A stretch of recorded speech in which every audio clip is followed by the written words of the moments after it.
Hi guys, welcome back to my YouTube channel. ಇವತ್ತು ನಾನು fish fry ಮಾಡ್ತಾಯಿದ್ದೀನಿ. ಏನೇನು ಹಾಕ್ತೀನಿ, ಏನೇನು ತೊಗೊಂಡಿದ್ದೀನಿ ಅಂತ ತೋರಿಸ್ತೀನಿ ಬನ್ನಿ. ಫಿಶ್ 1/2 kg ತೊಗೊಂಡಿದ್ದೀನಿ. ಇವಾಗ ಬೇಕಾಗಿರೋ ಇಂಗ್ರೀಡಿಯೆಂಟ್ಸ್ ಏನು ಅಂತ ತೋರಿಸ್ತೀನಿ ಬನ್ನಿ. ನೋಡಿ, ಒಣಮೆಣ್ಸಿನ್ಕಾಯಿ, ಬೆಳ್ಳುಳ್ಳಿ, ಜೀರಿಗೆ ಮತ್ತು ಇದು ಮೆಂತ್ಯ ಮತ್ತು ಟ್ಯಾಮ್ರಿನ್, ಇದೆಲ್ಲ ಉಟ್ಕೋಬೇಕು. ಈಗ ಫಿಶ್ಶಿಗೆ 1 ಸ್ಪೂನ್ ಮೈದಾ, 1 ಸ್ಪೂನ್ ರೈಸ್ ಫ್ಲೋರ್, ಒಂದು ಸ್ವಲ್ಪ ಅರಿಶಿನ, ಒಂದು ಸ್ವಲ್ಪ ಉಪ್ಪು ಹಾಕಿದ್ದೀನಿ.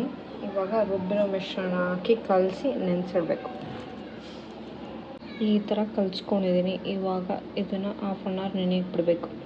ಇವಾಗ ತವಾಗೆ ಹಾಕಿ ರೋಸ್ಟ್ ಮಾಡ್ತಾ ಇದ್ದೀನಿ. ನೋಡಿ, ರೋಸ್ಟ್ ಆದಮೇಲೆ ಈ ಥರ ಬರುತ್ತೆ. ಫಿಶ್ ತವಾ ಫ್ರೈ ರೆಡಿ. ನಿಮಗೂ ಇಷ್ಟ ಆಗಿದ್ದಲ್ಲಿ ಈ ವಿಡಿಯೋ ಲೈಕ್ ಮಾಡಿ, ಶೇರ್ ಮಾಡಿ, ಕಮೆಂಟ್ ಮಾಡಿ, ಸಬ್ಸ್ಕ್ರೈಬ್ ಮಾಡಿ. ಬಾಯ್. ಬೇರೆ ವಿಡಿಯೋ ಜೊತೆ ವಾಪಸ್ ಬರ್ತೀನಿ.